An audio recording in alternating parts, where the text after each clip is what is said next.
भारत को पहलवानों का देश कहा जाता है।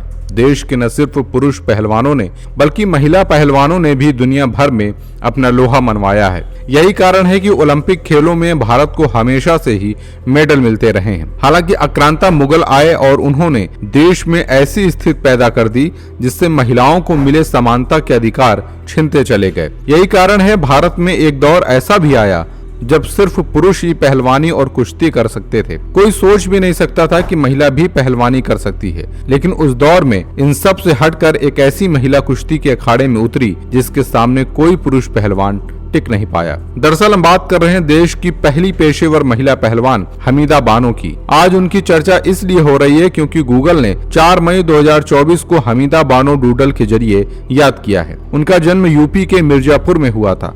हमीदा बानो ने 1940 से 50 के दशक में पुरुष पहलवानों को चुनौती देते हुए कहा था कि जो भी मुझे कुश्ती में हरा देगा उसके साथ मैं शादी कर लूंगी। शायद उस समय के पुरुष पहलवानों ने हमीदा बानो की इस चुनौती को हल्के में ले लिया। 1937 में उनकी इस चुनौती को लाहौर के पहलवान फिरोज खान ने स्वीकार किया। फिर हमीदा और फिरोज खान के बीच दंगल हुआ जिसने हमीदा बानो को दुनिया भर में पहचान दिलाई।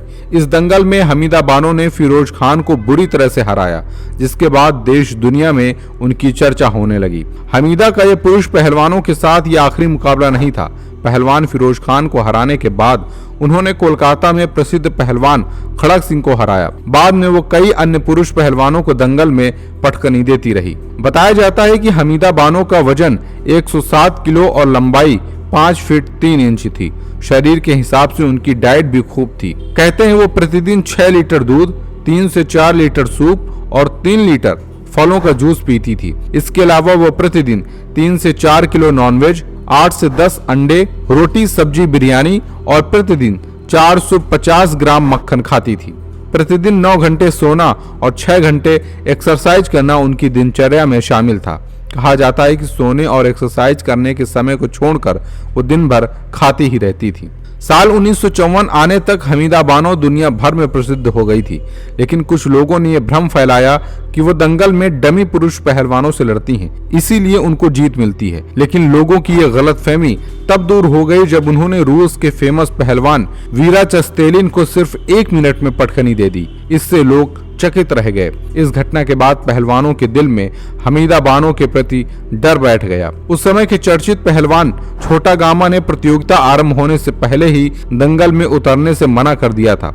देश भर में हमीदा पहलवान की चर्चा थी, जिसके चलते यूरोप के लोगों ने उन्हें वहां पहलवानी करने के लिए बुलाया। उन्होंने भी जाने का मन बना लिया, लेकिन उनके ट्रेनर नहीं चाहते थे कि वो यूरोप जाएं। कहा जाता है कि तब ट्रेनर सलमान पहलवान ने हमीदा बानो का डंडा मारकर एक पैर तोड़ दिया था।